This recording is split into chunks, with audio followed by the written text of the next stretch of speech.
도널드 트럼프 전 대통령은 지난 11일 대선 유세에서 한국이 미국의 많은 산업을 빼앗아갔다고 언급했습니다. 미군의 방위비를 낼 수 있을 만큼 많은 돈을 벌고 있다는 주장을 하기 위해서 나온 얘기입니다. 방위비 분담금을 한국이 내지 않던 것을 자신이 바꿨다는 가짜뉴스에 이어 언론 인터뷰에서는 2만 8천여 명인 주한미군 숫자를 4만 명이라고 말하고 뒤이은 연설에서는 4만 2천 명으로 더 늘렸습니다. South Korea, we're paying for their military. We have 42,000 soldiers there. They pay us like nothing.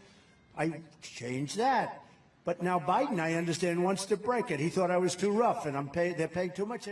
가짜 정보를 반복해서 말하는 트럼프 전 대통령이 잇따라 실현한 것이 아니라면 결국 목적은 방위비 인상이라는 분석이 나옵니다.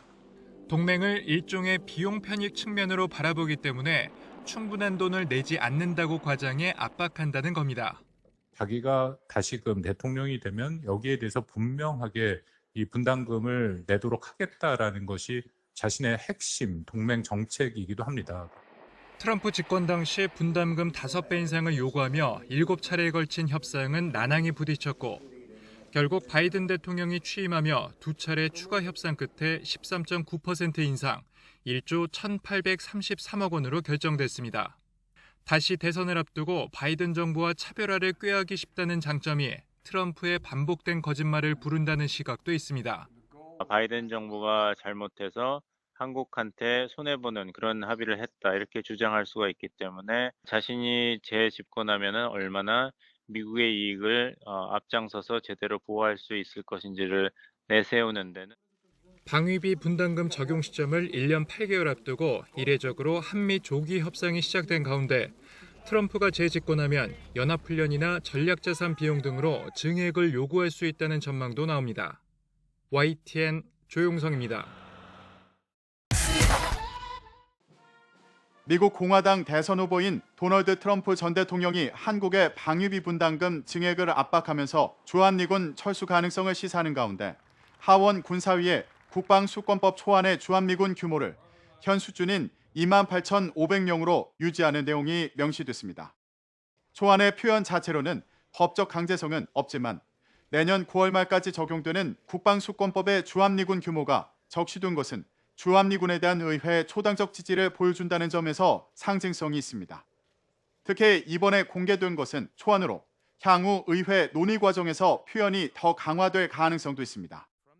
공화당 소속의 마이크 로저스 하원 군사위원장이 공개한 초안에는 한국과 관련해 평화롭고 안정된 한반도라는 공동의 목표를 지원하기 위해 국방부가 한국과 동맹을 강화해야 한다는 것이 의회의 인식이라면서 여기에는 한국에 배치된 약 28,500명의 미군을 유지하는 것과 1953년 체결된 한미 상호방위 조약에 따라 미국의 모든 방위 능력을 사용한 확장 억제를 제공하는 미국의 공약을 확인하는 것이 포함된다고 밝혔습니다. 초안은 또 북한과 이란의 장거리 탄도미사일로부터 미국 본토를 보호하기 위해 2030년까지 미국 동부에 제3의 미사일 방어 시스템을 구축할 것도 요구했습니다. 로저스 위원장의 국방수권법 초안에 포함된 한반도 관련 내용은 지난 회계연도와 유사한 수준이지만 2025 회계연도 국방수권법은 올 10월부터 1년간 적용된다는 점에서 의미가 있습니다. 국방수권법은 의회와 대통령의 승인 절차를 거쳐 확정됩니다. 중국 억제에 집중해야 할 미국 입장에서 주한미군은 불필요하다는 트럼프 측 인사의 주장에 대해 미국 전문가는 한국을 잃으면 미국 이손실도 크다고 비판했습니다. 데니오이 미국 동서연구소 선임연구원은 외교안보 전문지 내셔널 인터레스트에 기고한 글에서 타이완을 지키는 것이 한국을 방어하는 것보다 미국 국익에 확실히 더 중요한 것은 아니라면서 이같이 밝혔습니다. 로이 연구원은 트럼프 측근은 미군이 북한 문제 해결을 위해 한국의 인질로 잡혀있다고 우려했지만 주한미군은 타이완 해협이나 남중국해 시나리오와 관련 없는 육군 보병과 포병이라고 지적했습니다. 그러면서 한국은 세계 15위권 경제대국이자 조약동맹국 동료 민주주의 국가이자 중국과 가까운 이웃국가라며 한국을 잃으면 미국의 글로벌 이익에도 타격이 크다고 지적했습니다. 로이 연구원은 또 주한미군이 북한만 상대하는 것이라는 평가도 지나치게 단순화한 것이라면서 주한미군의 한국 주둔이 갖는 대중국 함의를 강조했습니다. 특히 한국이 미국 진영에서 중국 쪽으로 이동하게 되면 중국이 타이완을 합병하는 것만큼 아시아 태평양 지역에서 미국의 전략적 이익에 부정적 결과를 가져올 것이라고 우려했습니다. 앞서 트럼프의 외교, 안보 책사인 엘브리지 콜비 전 국방부 부차관보는 한국 언론과 인터뷰에서 주한미군의 주 임무를 중국 억제로 전환해야 한다며 미군을 한국에 둘 필요가 없다고 주장했습니다. 미국 공화당의 대표적 매파인 로저 위커 상원의원이 다음 달 국방예산 심의를 앞두고 힘을 통한 평화라는 보고서를 발표했습니다. 보고서는 김정은이 계속해서 탄도미사일과 핵무기를 만드는 상황에서 한반도 억제력이 약화돼선 안 된다고 지적했습니다. 따라서 한반도에 미국 전술 핵을 재배치하고 인도태평양 지역에서 핵 공유 협정을 맺을 것을 제안했습니다. 나토 동맹과 비슷한 핵 부담 공유 협정에 한국, 일본, 호주가 참여할 의사가 있는지 대화를 시작해야 한다는 주장입니다. 한미 연합훈련을 지속하고 한국의 미군을 계속 주둔할 것도 주문했습니다. 위커 의원은 바이든 행정부의 대북 정책 실패를 비판하며 한반도 전력 강화를 요구해왔습니다. The Biden administration has completely taken its focus off North Korea, even as Pyongyang becomes a major enabler of Russia's brutal war in Ukraine. Some experts believe that North Korea is preparing for war. 위커 의원은 주한미군을 관할하는 인도태평양 사령부의 지휘 통제 체계를 현대화하고 서태평양 지역의 군사시설을 확충할 것도 제안했습니다. 타이완, 필리핀, 일본으로 연결되는 방어망이 중국과 충돌을 억제하는 데 중요한 역할을 한다며 이들 나라의 군사력 강화를 지원할 것도 주문했습니다. 위커 의원은 중국, 러시아에 비해 미국 국방력이 뒤처지고 있다며 해군 함정과 군용기를 대폭 늘리기 위해 내년 국방 예산을 550억 달러, 75조 원 더 쓸 것을 요구했습니다. 위커 의원은 뉴욕타임스 기고문에서도 북한이 군비 통제 협상을 위한 노력을 무시하고 전쟁 준비 태세를 향해 가고 있다며 미국 국방 예산을 늘릴 필요성을 강조했습니다. 워싱턴에서 YTN 권준규입니다.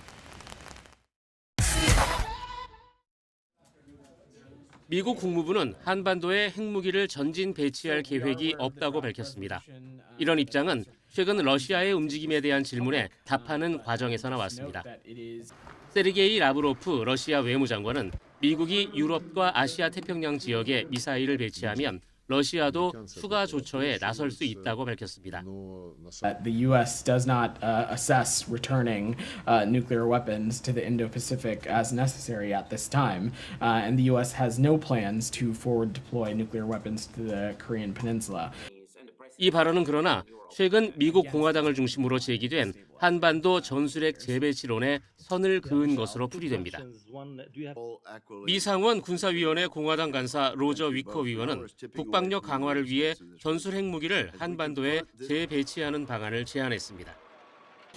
북대서양 조약기구 나토처럼 한국과 핵무기를 공유하겠다는 겁니다. 그러나 바이든 행정부는 확장 억제 강화를 통해 북한의 핵 위협에 대응한다는 기조를 갖고 있습니다. 미국은 북한이 최근 오물풍선을 살포하고 탄도미사일 등을 발사한 것도 규탄했습니다. 미 국무부는 성명을 통해 북한의 정찰 위성과 탄도미사일 발사를 가장 강력한 표현으로 규탄한다고 비판했습니다. 미 국방부도 북한의 최근 행보는 안보를 저해하는 행위라면서 불법 행위를 멈추라고 촉구했습니다. YTN 권영입니다.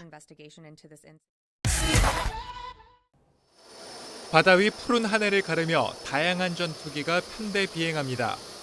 한반도 상공을 굽어오는 전투기는 미군의 전략폭격기 B-1B와 우리군의 F-15K입니다. B-1B가 목표 지점으로 합동 정밀 직격탄 제이담을 투하하자 목표물을 정확히 타격합니다.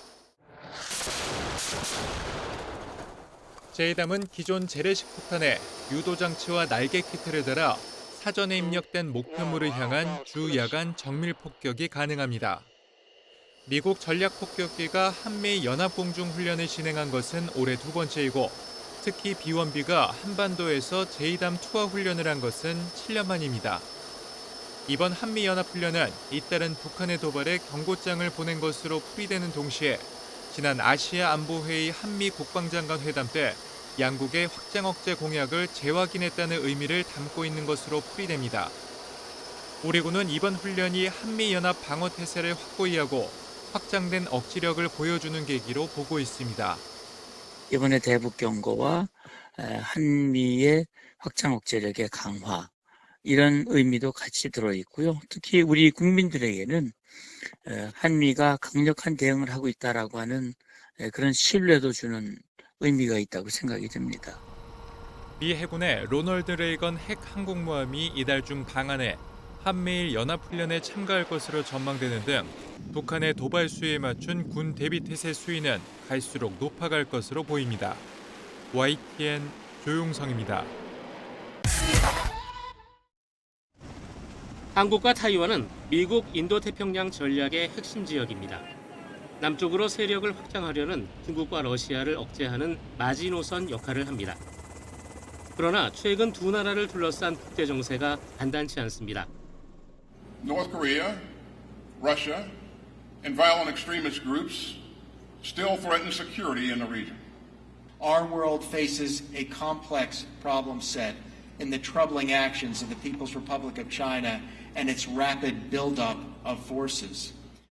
그런데 현재 미국이 유사시 우리나라와 타이완을 동시에 지켜낼 만한 군사적 능력이 부족하다는 진단이 나왔습니다.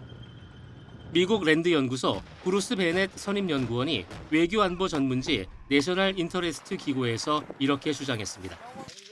이에 따라 먼저 미국이 핵과 재래식 전력에 대한 투자를 크게 늘려야 한다고 조언합니다. 우리나라에 대해선 예비군 제도를 빨리 개선해야 한다고 강조했습니다. 한국군은 많은 예비군을 보유하고 있지만 훈련이 크게 부족해 군사작전에 필요한 결속력을 키우기에 턱없이 모자란 수준이라고 지적했습니다. 미국처럼 대학 학자금을 지원받는 대신 제대 후 훈련을 강화하는 형태의 예비군 제도를 도입해야 한다고 제안합니다. 공군 전력이 몇몇 비행장에 집중적으로 배치된 것도 개선해야 할 점으로 꼽혔습니다. 북한의 손쉬운 표적이 될 것이란 분석입니다. 이 때문에 공군 전력을 여러 비행장으로 분산해야 하는데 여기 필요한 인력도 예비군으로 배치할 수 있다고 강조했습니다. 우리나라는 현역 인력을 확충하는 것이 인구학적으로나 정치적으로 사실상 불가능합니다. 이런 상황에서 예비군 제도 정비가 시급하다는 저명 군사 전문가의 지적이 얼마나 설득력을 얻으며 실제로 이어질지 주목됩니다. 국방부는 예비군 280만여 명을 대상으로 실전성을 크게 강화한 훈련을 지난 3월부터 실시하고 있다고 밝혔습니다. YTN 권영입니다.